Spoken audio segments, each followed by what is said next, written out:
बिस्मिल्लाहिर्रहमानिर्रहीम अस्सलाम वालेकुम। प्यूटिन की आज हंगामी तकरीर अपनी कौम से, और ये समझ लीजिए कि अब वो खुल कर उन्होंने आज नाम ले दिया है और अन करीब अब अमेरिका का नाम लेने वाले हैं। और एक शख्स को आगे चलकर आपको दिखाएंगे वो शख्स है कौन। उसको प्यूटिन ने नहीं छोड़ना, चाहे उसके लिए उसको हाइपरसोनिक मिसाइलों की बारिश करना पड़े, चाहे उसको रमजान कादरेव को कहना पड़े कि मुझे इस बंदे को निकाल कर दो, और चाहे उसको अपनी सारी फौजें एंटर करनी पड़े कि इस बंदे को मुझे जिंदा चाहिए ये शख्स, क्योंकि मास्टरमाइंड तक वो पहुंच गया। और मास्टरमाइंड कौन आगे चलकर आपको दिखाएंगे। पहले समझ ले प्यूटिन ने कहा क्या है। प्यूटिन ने तकरीर की, उसने कहा जी एक चीज तो हो गई है हमें क्लियर कि ये हमला इंतहा पसंद यानी जो इस्लामिक जो दाइश और ये वो उन्होंने किया है, चूंकि वो कह रहे। लेकिन उसने कहा कि सिर्फ ये जानना अब बाकी है, और हम वहां तक पहुंच गए हैं कि ऑर्डर किसने दिया। ये है सबसे $1 मिलियन का क्वेश्चन। उसने कहा ये तो बात बड़ी क्लियर हो गई ना कि दाइश ने ये इतना बड़ा उस बंदे ने पत्ता फेंका है, आप अंदाजा नहीं लगा सकते। उसने कहा ये बात तो बड़ी क्लियर हो गई ना कि दाइश ने कह दिया कि जी हमने हमला फलाना। उसने कहा लेकिन असल में वो प्लेयर पीछे कौन है जिसने ऑर्डर दिया था कि जाके मॉस्को में हमला करो। उसने कहा मैं पूछता हूं अमेरिका और उसके इत्तेहादी किसको बचाने की कोशिश कर रहे हैं। ये केव के अंदर यानी यूक्रेन में ये जो आप कर रहे हो कि फौरी तौर पर आपने कहा कि यूक्रेन उसके पीछे नहीं था, और आप लोगों ने फौरी तौर पर ये कहना शुरू कर दिया कि जी नहीं था, ताकि हम सिर्फ कौम को नहीं पूरी दुनिया को बताएंगे कि असल में इस हमले के पीछे कौन था और ऑर्डर किसने दिया था। और उसने कहा कि हमारी जो एजेंसीज हैं वो बिल्कुल आखिरी हद तक पहुंच चुकी है, और अब हम आपको बताएंगे कि दाइश के पीछे असल में चेहरा कौन है। इंतजार कीजिए लेकिन हम छोड़ेंगे नहीं। उसने कहा कौन इंतजार कर रहा था वहां पर उनका हमले के लिए, और इस सूरत हाल के अंदर कौन ये चाह रहा था कि अचानक से अमेरिका को कैसे पता था कि हमला होने वाला है, किसने कहा था ये सारी सूरत हाल, अब हम आपको बताएंगे। उसने कहा कि इस सारे मामले पर बड़े क्लियर अंदाज में बिल्कुल एंड तक पहुंच चुके हैं, इंतजार कीजिए अब हम करने क्या लगे हैं। अब वो जो उसने कहा ना कौन केव के अंदर यानी कौन इंतजार कर रहा था, किसने किया, ये है वो शख्स। अब आप सोचेंगे कि ये कौन शख्स है जिसको प्यूटिन ने अपनी एजेंसियों को कहा है कि अगर इसको हमने जिंदा ना पकड़ा तो ये हमारी नाकामी होगी, इसको निकाल कर लेकर आना है जो मर्जी थी। ये है यूक्रेन की इंटेलिजेंस एजेंसी का चीफ। इस शख्स ने कुछ अरसा पहले ओपनली कहा था हम रूस के अंदर इनसाइड डीप जाकर डीप एंड डीपर इतना बड़ा हमला करेंगे, इतना बड़ा हमला करेंगे, ऐसा जख्म देंगे, करेंगे हम नहीं लेकिन ऐसा अंदर तक हमला होगा कि आप देखेंगे। उसने कहा कि हम नहीं करेंगे लेकिन रूस को अंदर तक जख्म मिलेगा जाकर, और ऐसे हमले होंगे कि वो हिलकर रह जाएगा। अब उसके बाद आप ये हमला होता है। अब आप ये सोचें कि ये शख्स क्या है। ये असल में इसकी कोई औकात नहीं है, कोई लेवल नहीं है इसका। ये सिर्फ एक पपेट है सीआईए का, ये पपेट है इजराइल का, ये पपेट है यूरोपियन इंटेलिजेंस एजेंसियों का। इसने धमकी दी थी कि रूस के अंदर ऐसा हमला होगा जो हम नहीं करेंगे, नाम जिम्मेदारी कबूल करेंगे, लेकिन रूस हिलकर रह जाएगा। और सारी दुनिया के सामने ये मनाजिर आप भी देख रहे हैं, आपको दिखा रहे, इसमें उसने कहा था और ये सबको पता है। अब इसको प्यूटिन ने कहा है कि मैंने गले से पकड़ के निकालना, जिस तरह ये 4 हमलावर और ये जो बाकी सारे आप इनको जिंदा पकड़ लिए, इसको मारना नहीं है, इसको लेकर आना है।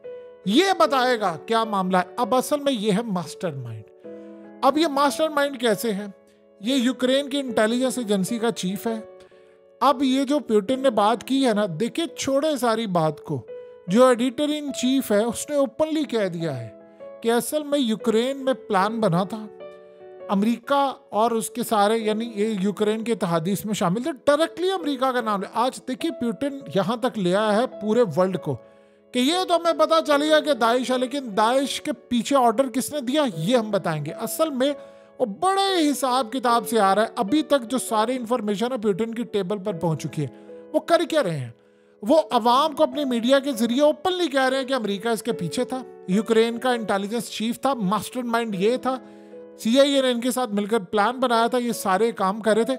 अब वो आहिस्ता आहिस्ता आ रहा है कि अच्छा इसके पीछे कौन था, इसके पीछे फलाना था, ये था, वो था, और करते करते वो मामला यहाँ तक ले आए जहां पर उसने पूरी दुनिया को बता दिया है कि असल में प्लेयर्स ये पीछे बैठे हुए हैं। अब जैसे ही इन्वेस्टिगेशन मुकम्मल होगी, एविडेंस आ जाएंगे, वीडियो सबूत, सारा डाटा, उसी वक्त पुतिन ने करनी है अपनी कौम से स्पीच। और उस दौरान याद रखिएगा और बहुत सारे लोग पकड़े गए हैं जिसको ये सामने नहीं लेकर आ रहे, कुछ को सामने लेकर आ रहे हैं, बता रहे हैं, बहुत सारे लोगों को ये बताएंगे, वो आपको वीडियोस में इतराफ़ करते हुए बताएंगे कि हमें ऐसे भर्ती किया गया था, यूक्रेन का इंटेलिजेंस चीफ शामिल था, इसमें अमेरिका था, इजराइल था, फलाना था, ये सारे थे। और ये करते करते उस वक्त वो जाकर लाजवाब तरीके से, आप सोचें कि वो गेम क्या कर रहा है, गेम बड़ी मज़ेदार हो गई है। जिस तरह अमेरिका ने कहा था ना कि एक हमला होने वाला है मॉस्को के अंदर और कोई घरों से ना निकले, फलाना निकले, एग्जैक्टली उसी तरह उसने हिंट देने शुरू कर दी है।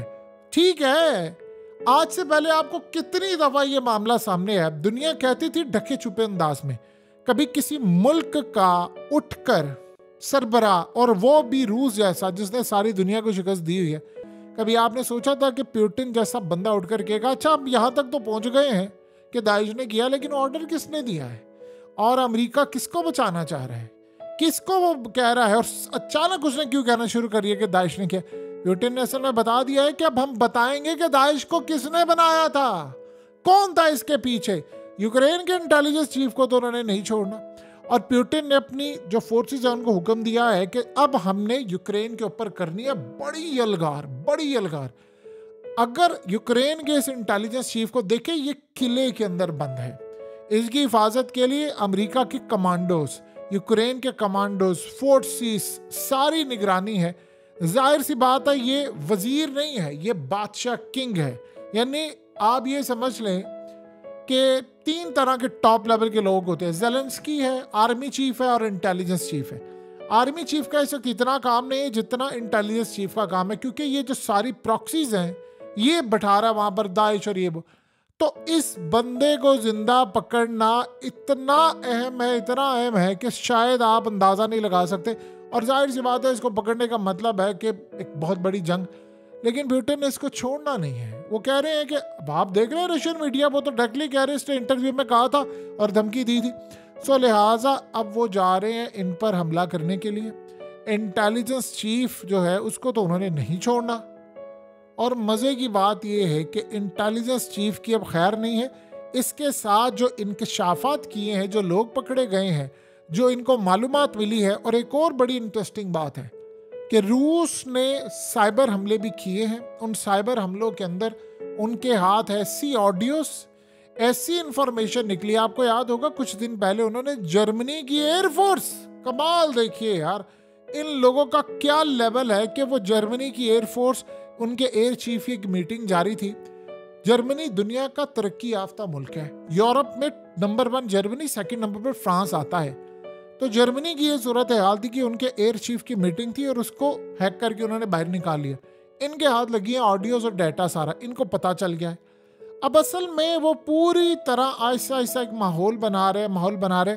पुतिन ने प्लान ये किया है कि हमने दाइश को उखाड़ना है जड़ से। अफगान तालिबान के साथ अब उनके रवाबित है, उनके इंटेलिजेंस चीफ और रूस के इंटेलिजेंस चीफ की अब मुलाकातें और उनसे इंफॉर्मेशन का तबादला। क्योंकि जो सबसे ज़्यादा याद रखेगा दाइश को ख़त्म करने का तजर्बा अफगान तालिबान के पास है और किसी के पास नहीं। क्योंकि अमेरिका जब निकला था तो अफगान तालिबान की हुकूमत उन्होंने स्टेबल नहीं होने दी। उनका प्लान था ये ज़्यादा से 8-9 महीने तक अगर हम इन्हीं के अंदर से दाइश को निकाल दें और कर दें तो ये ख़त्म हो जाएगा। देखिए जैसे वो निकल कर गए तो हमले शुरू हो गए थे, कितने ज़्यादा। लेकिन अफगान तालिबान ने अपने बंदे दाइश में भर्ती करवाए और वहाँ से इंफॉर्मेशन निकलवाई। कई लोग उनके मारे भी गए, जाहिर सी बात है पकड़े भी जाते हैं। तो इस सूरत हाल में लेकिन उन्होंने उनका नेटवर्क तोड़ा, 90 से 95% नेटवर्क तोड़ा, 5% है, अभी भी 5% ने एक हमला किया। अब वो सारी इंफॉर्मेशन जो दाइश की इस वक्त सबसे अहम तरीन इंफॉर्मेशन अफगान तालिबान के पास है, वो दुनिया में किसी के पास नहीं। या तो देखिए वो बशारुल असद के पास हो सकती थी, और वो बशारुल असद को याद रखिएगा उसकी तो हुकूमत ही नहीं बचनी थी अगर पुतिन ना होता। तो पुतिन ने वहाँ पर उसकी हुकूमत बचाई, वहाँ से निकाली। अब असल में दाइश वहाँ पर होगी कमज़ोर, इराक में, शाम में। अब वो करते करते जो मजबूत हुई है वो ये एशिया के अंदर। अब एशिया में वो टारगेट किसको करना चाहते हैं? एशिया में 4 ही मुल्क हैं जिनको वो टारगेट करना चाहते हैं, चाइना, रूस, अफगानिस्तान और ईरान। ये 4 हैं। इनमें से 3 को वो लगातार टारगेट करते हैं और अब तीसरे को किया। अफगानिस्तान और ईरान को तो कई दफा उन्होंने टारगेट किया, अब मॉस्को को किया और चाइना अपनी हिफाजत कर रहा है। तो चाइना असल में बैक एंड पर रहकर बहुत ज्यादा मदद कर रहा है रूस की, अफगान तालिबान की, टेक्निकल इंटेलिजेंस दे रहा है, हर तरह की जो उसके पास मालूमात है वो दे रहा है। और एक बात आप ज़हन में रखिएगा, सिंकियान सूबा जो है चाइना का, वहाँ पर अफगान तालिबान ने बहुत ज़्यादा मदद की चाइना की, उनके साथ इंफॉर्मेशन शेयर की थी। और वहाँ पर ये जो दाइश का फितना पल रहा था, उन्होंने अफगानिस्तान के साथ उनके थे लिंक। अमेरिका, उनको लगा कि इसके पीछे, उन्होंने सारी इंफॉर्मेशन चाइना को पास की। चाइना ने वहाँ पर क्रैकडाउन किया और वहाँ पर स्टेबिलिटी लेकर, इसीलिए चाइना महफूज है। अब अफगानिस्तान असल में गढ़ था और उसके साथ सेंट्रल एशिया लगता है, ताजिकिस्तान लगता है, फिर आगे रूस लगता है, फिर आगे चाइना लगता है, ईरान लगता है, पाकिस्तान लगता है। तो याद रखिएगा, जो लैंड लॉक एरिया होता है जिसके पास हर तरह की फैसिलिटी होती है सिवाय समंदरों के, वहाँ पर बॉर्डर क्रॉस करना और ये वो चीज़ें करना, और वैसे भी पहाड़ है अफगानिस्तान के और ये सारा कुछ, तो यहाँ जो मामला है उनके लिए यानी एक अड्डा बनाया हुआ था अमेरिका ने, उन ताकतों ने। अब आज पुतिन ने अपनी तकरीर में कह दिया है, अब असल में यहाँ से शुरू होगा क्रैकडाउन करने का सिलसिला, फिर उसके बाद वो बढ़ता बढ़ता मॉस्को और न जाने कहाँ तक जाएगा। बहरहाल आपको एट दी एंड नजर आएगा अमेरिका अफगानिस्तान के हाथों शिकस्त दोबारा खाएगा with the help of Moscow और चाइना। देखिए असल में अब सूरत हाल क्या है कि ईरान ने दाइश को ख़त्म करना है क्योंकि उसको भी खतरा है, अफगानिस्तान ने ख़त्म करना है, चाइना ने आने नहीं देना, मॉस्को ने और रूस ने तो बिल्कुल नहीं छोड़ना, उन्होंने तो लेना बदला। तो अब ये सारे कोऑर्डिनेट करें और ये भी पॉसिबिलिटी है कि एक हंगामी इनकी कोई कॉन्फ्रेंस हो जाए, चाहे वो मॉस्को में हो, काबुल में हो, चाहे वो तेहरान में हो या बीजिंग में हो, किसी भी जगह हो सकती है, वहाँ पर ये सारे इकट्ठे हों। देखिए इंटेलिजेंस चीफ सबके इस वक्त राब्ते में, बैक एंड पर खबर नहीं आएगी, हो सकता है वो खुद ब्रेक कर दे, लेकिन सारे राब्ते में है और तेजी से नेटवर्क तोड़ना है। क्योंकि एक बात याद रखिएगा, जो ताजिकिस्तान के ताजिक हैं उनको बड़ी तादाद में अफगानिस्तान के अंदर अफगान तालिबान ने पकड़ा था, दाइश के लोगों को सजाएं दी और उनको चौकों पर लटकाया, ऐसी भी सूरत हाल हुई देखने में। तो दाइश का मामला जो उन्होंने क्रश किया, अब ताजिक, चूंकि ये भी सारे ताजिक हैं जो पकड़े गए हैं, एक एक बंदा ताजिक है, तो ताजिक ये बोलते हैं। और ये बड़ी मजे की बात एक है कि ये जो पकड़े गए हैं ये इतने चालाक हैं कि ये कर क्या रहे थे, यानी ये शख्स अगर आप देखें तो ये जिसका कान इस वक्त नहीं है, आप जानते हैं इसने क्या हरकत की थी? इसको जब वो कहते थे, रशियन में बात करते थे, तो कहते थे मुझे सुनाई नहीं दे रहा, मुझे नहीं पता आप क्या कह रहे हैं, मुझे नहीं रशियन आती। तो पुतिन ने हुक्म ये दिया इसका कान उतारो। अब देखिए उसकी हालत क्या है कान उतरने के बाद, आप सोच लेना कि इसकी हरकत क्या।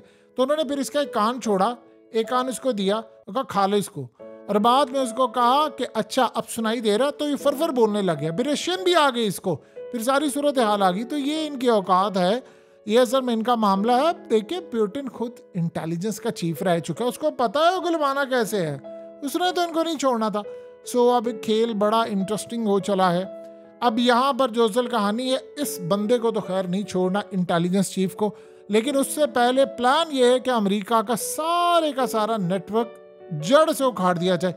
पहली मर्तबा पूरे वर्ल्ड में एक इनकलाब बर्पा होने वाला है, और वो इनकलाब ये बर्पा होने वाला है कि आज के बाद कहीं पर भी कोई हमला होगा, चाहे वो, देखिए एक बात ज़हन में रखिएगा, इंडिया ने भी हालिया कहा है भी उनको भी दाइश से खतरा है, दुनिया ने, हर मुल्क ने कहा है। तो आप ये सोचें कि अगर पुतिन ने ये चीज़ इस्टेब्लिश कर दी विद प्रूफ और विद वीडियो मैसेजेस कि भाई ये सारा कुछ अमेरिका ने, यूक्रेन और ये सारी ताकतें इसके पीछे हैं, तो बस भी समझ लीजिए सारी की सारी मेहनत अमेरिका की बर्बाद हो जाएगी कि आज के बाद कोई भी हमला दाइश का कहीं भी होगा तो अमेरिका के ऊपर नाम लगेगा और फिर अमेरिका के खिलाफ सारे इकट्ठे हो जाएंगे। खेल बड़ा दिलचस्प हो गया है और दिन रात काम हो रहा है। पुतिन देखिए उसकी हालत, उस बेचारे की जाहिर सी बात है परेशान है। जिस बंदे ने यूक्रेन की जंग के अंदर अपने लोगों पर आंच नहीं आने दी, आप उस स्ट्रेस लेवल का अंदाज़ा नहीं कर सकते, हम लोग अंदाज़ा भी नहीं कर सकते वो स्ट्रेस लेवल होता क्या है जिससे पुतिन गुजरा था जब इनकी पेमेंट सिस्टम रोक दिया, visa card, McDonald's, Zara, Nike, आप KFC से लेकर यू नेम इट, स्टारबक्स, सब लोग चले गए। फिर भी उस बंदे ने अपनी इकोनॉमी खड़ी की, रशियंस को कुछ नहीं होने दिया, बावजूद इसके कि मिडिल ईस्ट सारे भाग गए बहुत सारे लोग, लेकिन उसने अपने मुल्क को आंच नहीं आने दी, बचाया। लेकिन फिर अब आप किसी के दिल पर जाकर, सॉफ्ट टारगेट क्या होता है, आम सिविलियन को मारना, उसमें भी उस बेचारे ने इतनी मेहनत की, उनकी इंटेलिजेंस एजेंसियों ने की, लेकिन जाहिर सी बात है हमला तो फिर होकर रहता है। ऐसा तो नहीं है कि आप 100% सिक्योर होते हैं, लेकिन इस सूरत हाल में वो कहता है कि दिल पर वार किया और छोड़ूंगा नहीं मैं इस दफा। लेकिन हिकमत के साथ चलना है कि असल में इससे बड़ी हिकमत कोई हो नहीं सकती कि पहले आप अमेरिका को बेनकाब कर दे कि दाइश असल में इसकी है, और इसराइल की है, और यूक्रेन की है, और इसके पीछे यूरोपियन एजेंसियां भी हैं। फिर आप जब हमला करेंगे तो मजा तो तब है ना। तो लिहाजा ये काम होने जा रहा है और खेल बड़ा इंटरेस्टिंग है।